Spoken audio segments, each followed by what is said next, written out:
Telescópio começando, seja muito bem-vindo, você que se liga com a gente através do canal 8 da NET, também através das nossas redes sociais, é sempre uma alegria poder estar junto com você, ainda mais nessa sexta-feira, conversando sobre diversos assuntos, e eu já trago aqui uma atualização rápida para você, antes de nós entrarmos aqui na nossa entrevista, que a prefeita de Itapetininga, Simone Marqueto, ela segue em isolamento e aguarda o resultado do exame. Essa notícia então saiu no Correio de Itapetininga, que foi às bancas hoje, que traz aqui então que na semana passada a prefeita de Itapetininga, Simone Marqueto, cancelou os compromissos da sua agenda por causa da suspeita de Covid-19. De acordo com a assessoria de imprensa da Prefeitura de Itapetininga, após apresentar sintomas de doenças respiratórias, a prefeita de Itapetininga, Simone Marqueto, foi submetida a exames no Hospital Dr. Léo Orsi Bernardes. Esses exames ainda não chegaram aqui os resultados, mas assim que chegar nós vamos atualizando você que acompanha o Telescópio junto com a gente. E seguindo aqui nas nossas entrevistas, hoje conversamos com o ex-prefeito de Itapetininga e pré-candidato à nossa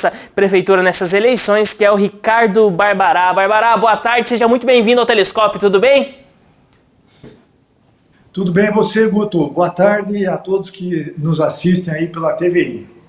Muito bem, Barbará, já gostaria de perguntar, né, no primeiro momento aqui já, né, diante de toda essa luta que nós estamos passando aqui com o coronavírus, com todas as situações, também com todos os reflexos disso tudo, né, qual o principal ponto que nós devemos observar agora aqui na nossa cidade, né, é o cuidado, continuar o cuidado com todo mundo, tendo uma reabertura gradual, como você enxerga, assim, que deve ser os próximos passos aqui em Itapetininga? Veja, Guto, a esse respeito, o que eu vou dizer é o seguinte: é importante manter o isolamento social dos grupos de risco, é muito importante manter o distanciamento social também, né? E aí eu até vou ilustrar essa importância dando um exemplo que eu acho que é muito, mas muito significativo nessa questão. Veja só, o Japão é um país com uma população, eu não sei exatamente quanto é a população hoje, mas é muito parecida com a população brasileira. O número de casos no Japão praticamente, Guto, é insignificante diante do nosso número e diante do número dos Estados Unidos. Então eu fiquei pensando o que teria feito a diferença no caso do Japão. E quando você pensa isso, Guto, você rapidamente conclui o seguinte: primeiro, a educação do povo japonês, em especial a disciplina e a organização japonesa.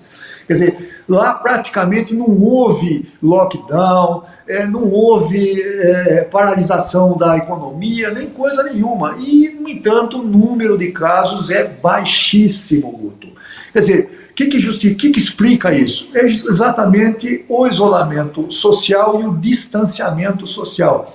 Quer dizer, o uso da máscara, o uso da luva, o uso do álcool gel, lavar as mãos, né? As desinfecções nos lugares com um maior afluxo de pessoas.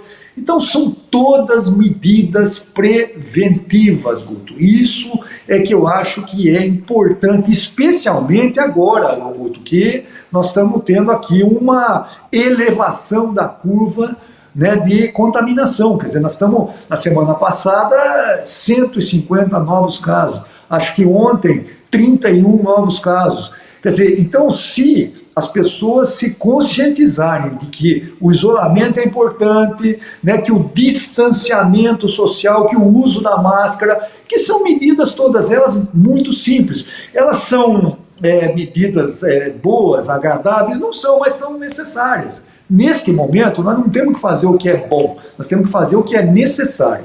E eu acho que essas medidas são de capital importância para que essa curva aqui na nossa cidade não continue a se acelerar. Muito bem, Barbará. E fazendo aqui, já trazendo, né, um dos pontos aqui, que até um dos pontos que você acabou postando na sua página aqui do Facebook, né, falando, né, de alguns planos, de algumas ideias que você tem. Você cita algo, né, que foram mais de 4 mil empregos diretos criados com algumas medidas tomadas em governos anteriores, onde você estava à frente aqui da prefeitura, né. Olhando para a situação que nós passamos agora, com toda essa pandemia, acho que a questão emprego vem muito forte, né. Quais foram essas medidas, se puder trazer, e o que você pensa também que poderia ser feito aqui em Itapetininga para propiciar aqui mais número de empregos?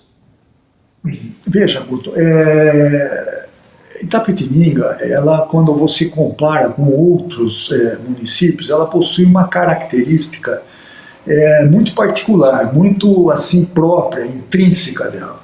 E qual é essa característica? Veja, o Itapetininga produz o que o mundo precisa, que é alimentos, tá certo? É alimentos. Então, ações do poder público municipal, ou seja, da prefeitura, para a geração de emprego e renda, elas têm que correr nessa linha. Ou seja, nós temos que fazer aquilo que é a nossa vocação natural. E a nossa vocação natural é produção de alimentos. O que está acontecendo hoje, por exemplo, com o Brasil, Guto? Você tem uma situação, por exemplo, nós somos o maior exportador mundial de soja. Certo? Quer dizer, nenhum país do mundo exporta mais soja do que o Brasil. Né? Então fica a seguinte pergunta: por que o mundo quer comprar soja do Brasil? Porque aqui existe três coisas: clima, água e terra. E claro, né, uma classe produtora rural ultra estruturada. Agora, veja, por que a China compra a soja in natura do Brasil? Por que nós não fazemos o que outros países fazem, que é agregar valor ao produto, à matéria-prima, tá certo? E exportar não a matéria-prima bruta, mas o manufaturado.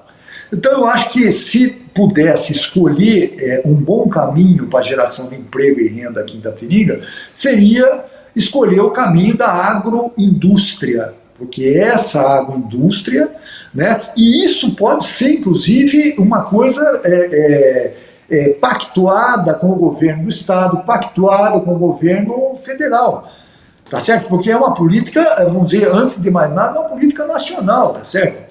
Então eu vou dar um exemplo, né? Você perguntou, eu vou agora responder a sua pergunta. E a sua pergunta foi: que tipo de medida eu fiz para gerar uma parte desses empregos? Vou dar um exemplo prático para você. Aqui em Itapetininga a gente tinha, e ainda tem, graças a Deus, uma empresa chamada Granja Alvorada, né, que era liderada, cujo dono o maior acionista dela era um sujeito chamado José Augusto Pisamilho, infelizmente falecido, um grande brasileiro, uma pessoa com a qual aprendi muito na minha passagem pela prefeitura, um empresário autenticamente brasileiro. E o Zé Augusto, eu dizia a ele o seguinte: Zé Augusto, você domina a cadeia inteira da produção de proteína animal, no caso de proteína de frango. Ele produzia as matrizes, os ovos, os pintinhos, ele conhecia e dominava toda a cadeia. Aliás, a Granja Alvorada é hoje a quarta maior produtora nacional de pintinhos, tá certo? Então é um gigante do setor.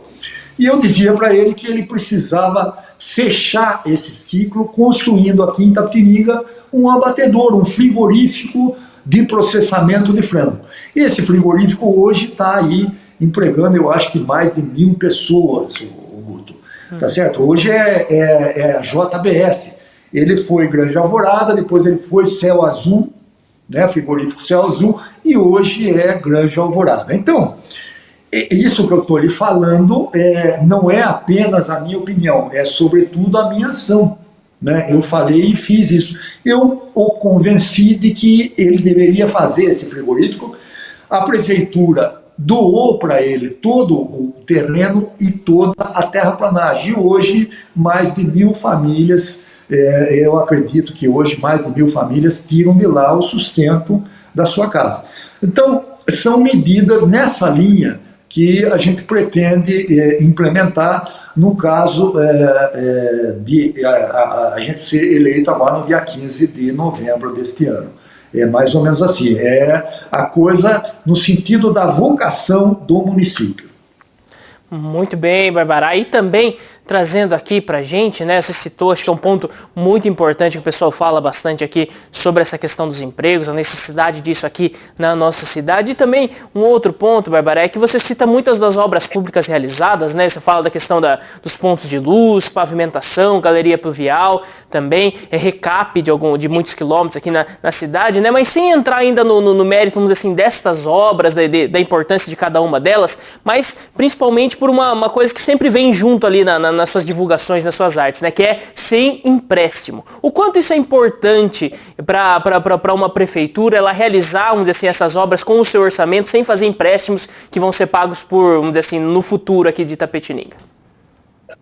Essa pergunta, Guto, ela tem um pouco a ver com como é que eu posso dizer para você? Com o compromisso que você tem de trabalhar com aquilo que você dispõe. Então, só para as pessoas entenderem o que eu estou pensando. Se você tem um salário, você vai, vamos dizer, na sua casa, no seu orçamento doméstico, você vai fazer o seu planejamento com aquele salário que você tem. Eventualmente, Guto, você pode fazer um empréstimo para comprar um carro, ou mesmo para comprar uma casa e deixar de pagar o aluguel e pagar a prestação. Quer dizer, são coisas que podem acontecer. Ou então, você, às vezes, por uma razão de saúde, você precisa fazer um empréstimo para, de repente, fazer uma cirurgia ou uma despesa na área de saúde mais pesada. Muito bem. Quando você passa da área doméstica, pessoal, para a área pública, Guto, como é que você tem que pensar isso? Você tem que pensar o seguinte: olha, eu vou fazer todo tipo de gestão interna, né, no orçamento municipal, de modo a que os investimentos que eu vou precisar fazer possam ser cobertos com orçamento, com os recursos desse mesmo orçamento, né, sem fazer um processo de endividamento. E veja que você me dá até a oportunidade, Guto, de abordar aqui um tema que é bom até as pessoas relembrarem, revisitarem esse tema, que é a questão da dívida, a dívida. Eu me lembro que quando eu saí da prefeitura, o meu sucessor entrou, e aí ele passou 8 longos anos, dizendo que ele não podia fazer as coisas, porque havia uma dívida. Tinha ficado uma dívida. E eu, sinceramente, Guto, com essa maneira que eu tenho de enxergar as coisas, eu não via essa dívida como impedimento para que a gestão fosse bem sucedida.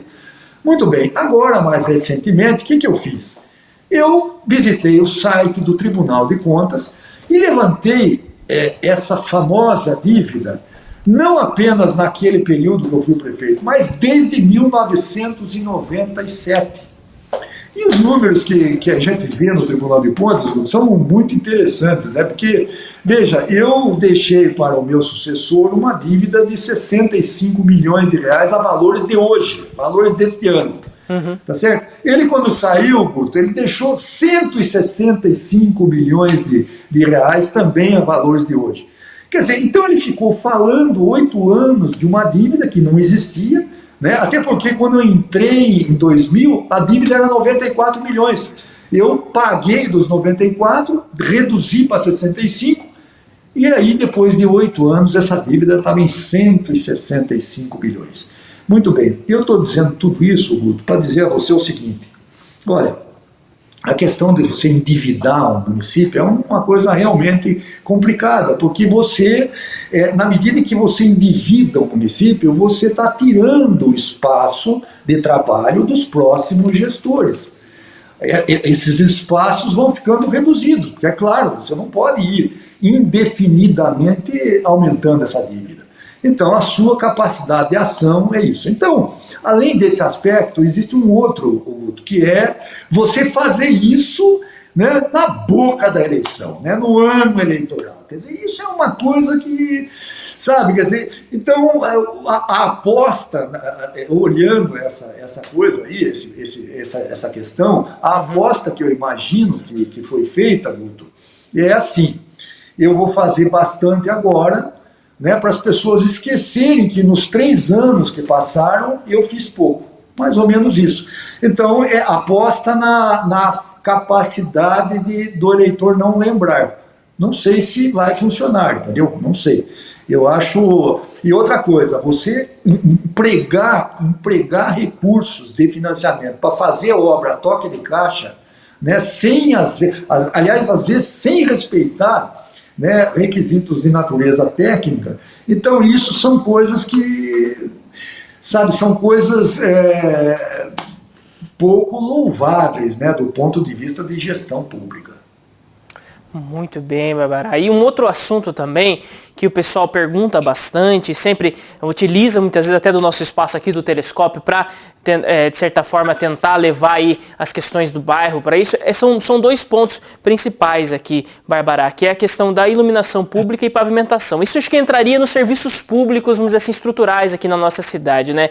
Como você vê que deve ser a administração disso tudo? Eu sei que é algo muito grande, é uma cidade, vamos dizer assim, que tem todas as suas dificuldades, tudo, mas é algo que volta e meia as pessoas elas continuam reclamando, né? Tem como tentar melhorar? Existe um plano, vamos dizer assim, de se tornar um pouco mais fácil para chegar a esse benefício à população?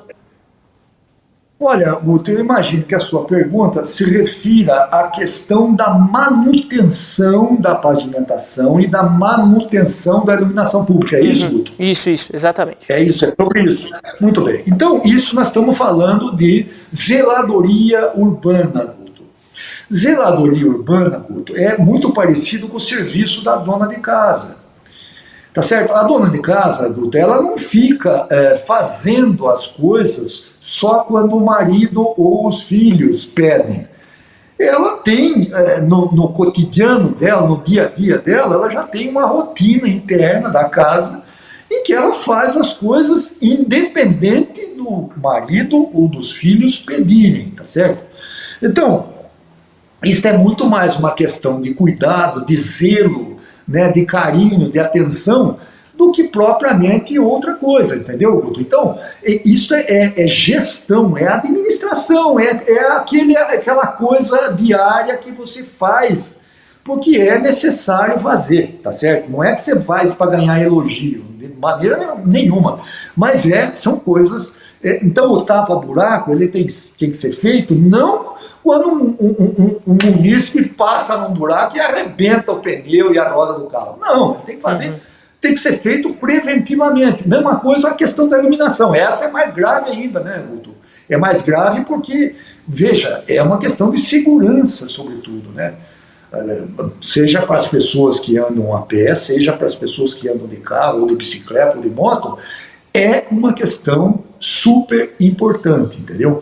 Então, uma lâmpada apagada, veja, no tempo que eu fui prefeito, Guto, a última vez, quem fazia todo esse trabalho da iluminação para mim era um sujeito chamado Banespa, o apelido dele era Banespa. Ele era um funcionário público municipal, concursado, hoje inclusive está até aposentado. E o que eu tinha com o Banespa era uma coisa simples. Banespa, se queimar uma lâmpada e você tomou conhecimento que a lâmpada está queimada, você tem 24 horas para colocar uma lâmpada, né, no lugar dessa que for queimada. Então era isso. Havia um critério, havia equipamento, havia materiais em estoque à disposição para fazer isso, tá certo? E não era comprado de última hora. Não, era uma coisa sistêmica, sistemática, uma coisa já previamente discutida, planejada, pensada para ser realizada na medida em que fosse necessário, entendeu, Guto? Então, zeladoria urbana é cuidados, o Guto. Não é fácil, não é fácil. Uma cidade com esse tamanho, para você ter uma ideia, hoje nós temos aqui, eu acho que no meu tempo era 560 quilômetros de rua, hoje deve estar aí 600 e poucos quilômetros. Quer dizer, não é fácil, é quase, Guto, uma ida e volta daqui a Curitiba, Guto. É longe. É muito espaço, né, para percorrer. E também você que está acompanhando aqui com a gente, pode mandar o seu recado aqui, mandar a sua pergunta, sua participação no programa de hoje para o ex-prefeito de Itapetininga, Ricardo Barbará, pré-candidato à nossa prefeitura aqui. Então, usa aí dos nossos redes sociais aqui da TV, principalmente o Facebook aqui da TV, para mandar o seu recado, fazer a sua pergunta aqui para ele. E também trazendo aqui, Barbará, acho que também um outro assunto aqui muito importante aqui da nossa cidade, que o pessoal vem conversando bastante, e que agora vem aí também despertando muito comentário, porque de novo estamos aí num momento crítico, é temporada de baixa chuva aqui, que é a questão do nosso rio Itapetininga. Barbará, nós temos uma SEI na Câmara caminhando, falando a respeito disso, mas também por parte da Prefeitura, de nova gestão e também dos grupos políticos que pretendem agora a eleição, não é importante se ter um plano aí para um resguardo, para uma conservação melhor aí do nosso rio Itapetininga? Veja, Guto, o problema do rio Itapetininga é um problema realmente muito sério. Primeiro porque a cidade precisa do rio, tá certo? É de lá que sai a água que a gente bebe, é de lá que sai a nossa vida, tá certo? Então o rio realmente, ele hoje está num estado, eu não vou dizer um estado agônico, nem de agonia, mas é um estado crítico, tá certo? E nos dois sentidos, Guto, há no rio dois problemas. Um, que é a boa água do rio Itapetininga, e o outro que é a questão da poluição do rio Itapetininga, tá certo? Então, naquilo que é muito importante, que é a própria água dele, há, evidente, uma mudança no regime de chuvas, né? A gente tem vivido sucessivamente anos seguidamente mais secos, talvez até decorrência do aquecimento global, não se sabe exatamente, né? Depois você tem um aumento do número de outorgas para o uso da água do rio em irrigações. Eu acho que hoje deve estar na casa de 80 outorgas, tá certo? E isso até, veja só que interessante, né? Esse assunto das outorgas, da água do rio Itapetininga, eles têm a ver também com a questão dos chineses, né, importarem da gente a soja in natura. Quer dizer, a China importa a soja da gente, você sabe por quê, Guto? Porque eles não têm água e nós temos. Tá certo? E no caso aqui de Itapetininga, a água sai, uma boa parte dela, do rio Itapetininga diretamente ou de afluentes. Tá certo? Então, essa demanda, né, e aí nós estamos falando de uma demanda grande, eu não tenho ideia de quantos metros cúbicos essas outorgas, né, permitem, mas deve ser um volume relativamente alto, né? Então, você tem isso, você tem um processo de assoreamento, você tem um processo de perda da vegetação nas margens, o que contribui também para boa parte do problema.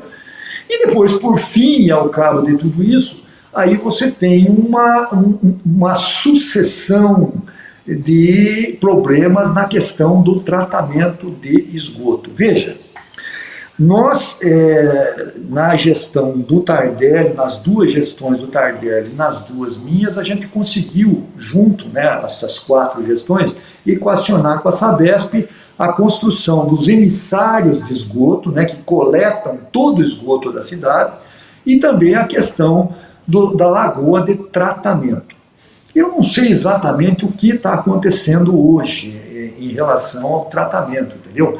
Imagino que deva estar havendo um problema, porque essa lagoa ela é um equipamento de engenharia calculado, né? Isso não é uma coisa empírica, isso tem um cálculo, né? Inclusive até um cálculo de tamanho, e é um cálculo que obedece a parâmetros biológicos de tratamento da água, de modo que ela, ao ser devolvida ao rio, né, o esgoto ser devolvido ao rio, ele tem que ter 90, 95, eu não me lembro exatamente o número, mas é 95 da DBO, né, que é a disponibilidade de oxigênio.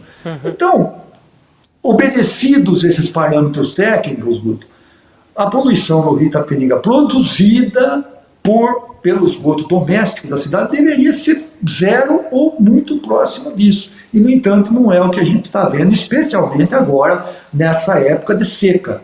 Porque o que acontece? Você tem um grande volume de esgoto para ser diluído num volume baixo do rio, porque o rio está seco. Então, a situação se agrava demais, entendeu, Guto? Mas isso são questões, Guto, que eu acho que é o seguinte: nós temos uma concessionária, né, especificamente na questão do esgoto, nós temos uma concessionária que tem um contrato de concessão, e evidentemente que é uma coisa que é só uma questão de gestão da prefeitura junto à concessionária, que as coisas tendem a se normalizar. Eu não tenho nenhuma assim, apreensão em relação a isso. A Sabesp é uma empresa excepcional, uma empresa fantástica, estruturada, e mais do que tudo, ela tem uma finalidade social. Então, eu confio plenamente que a Sabesp, dentro de pouquíssimo tempo, vai resolver essas questões. Agora, a questão de volume de água no rio, essa sim envolve represas que tem em Pilar do Sul, envolve esse resgate, né, da questão das matas ciliares, do assoreamento, e mesmo das outorgas, que talvez tenham que ser revistas. Enfim, isso é um problema um pouco mais complexo, né? E é um problema que, vamos dizer, que escapa muito, né? Escapa muito do poder de decisão de uma prefeitura, porque ele é um problema de aquecimento global, essa coisa toda. Isso vai ter que ser, vai ser objeto, né, de muito debate, muita discussão, entendeu? Muito bem. E Bárbara, hoje a conversa aqui ela é um pouco, vamos dizer assim, um pouco mais curta aqui, mas é sempre muito importante estar conversando, estar trazendo também as informações aqui para o pessoal que está acompanhando com a gente. Só uma última pergunta aqui, Bárbara, com essas mudanças aí que nós tivemos, né, na data da eleição, também na forma de eleição desse ano, né, com todas as observações agora das questões aí de saúde pública, né? O senhor acredita que muda muito a forma de fazer uma campanha política aqui, a forma que vai ser, vamos dizer assim, elegida a nossa Câmara Municipal e nosso futuro prefeito, a nossa futura prefeita? Olha, Guto, muda completamente. Por exemplo, a campanha deste ano, Guto, não tem absolutamente nada a ver com as campanhas que eu fiz no passado. Não tem mais nada igual, nada. Hoje, Guto, especialmente, veja, são dois momentos, né? Antes do vírus e depois dele, né? Antes do vírus, já a forma de fazer campanha já era bastante diferente, né? Depois do vírus, isso se aprofundou mais ainda, quer dizer, e há nisso, Guto, especialmente no meu caso, eu sinto uma grande dificuldade com isso, Guto, porque nada substitui o calor humano das pessoas, o olho no olho, né, o abraço, o aperto de mão, sabe, aquela coisa que sabe, a coisa do humano, né, o sentimento humano, né? Então, isso tudo dificulta bastante a campanha. Por outro lado, você tem aí ferramentas que a tecnologia dispõe, né? Quer dizer, as lives, as entrevistas como essa que nós estamos fazendo, né? As redes sociais e essa coisa toda. Então, a gente está tentando, vamos dizer, compensar, né, essa ausência das pessoas usando essas ferramentas todas. Mas é muito diferente, Guto. Eu acho que é uma coisa muito mais fria, né? Ela não tem sabe, uma campanha é uma coisa quente, você tem calor humano, você sente as pessoas, entendeu? Sente, inclusive, as dificuldades pelas quais elas vivem, entendeu? Então, o candidato a prefeito, ele tem que espelhar isso tudo, né? Você tem que espelhar essas dificuldades. Você não é candidato de você mesmo, você é candidato porque as pessoas querem que você seja candidato. E é importante que você espelhe o desejo dessas pessoas, né? Numa situação como a nossa hoje, e aí, Guto, eu diria para você que até sob o aspecto de exposição, né, a exposição dos candidatos, nem falo, eu falo no aspecto democrático, né? Você tem alguém que disputa a reeleição contra vários outros candidatos que representam a oposição, tá certo? Então, há um desequilíbrio nisso, entendeu? Quer dizer, quem está disputando na oposição, eu me sinto, por exemplo, bem inferiorizado, né, do ponto de vista de exposição de mídia, entendeu? Mas isso faz parte, é assim que as coisas vão transcorrer e o que a gente tem que fazer é trabalhar para reduzir essa diferença, entendeu? Muito bem, Bárbara, eu agradeço bastante a sua participação aqui com a gente. É sempre muito importante estar conversando aqui com o pessoal de Itapetininga, ainda mais, vamos dizer assim, um ex-prefeito aqui na nossa cidade que tenta aí, vamos dizer assim, mais um mandato aqui à frente da nossa prefeitura. Bárbara, se tiver um recado final aqui pro pessoal, uma consideração final, fica aberto, mas desde já o agradecimento aqui da TVI. E eu é que agradeço, Guto, a você e a todos. Mas eu agradeço desde já também aqui a participação do ex-prefeito, então, Ricardo Barbará, junto com a gente.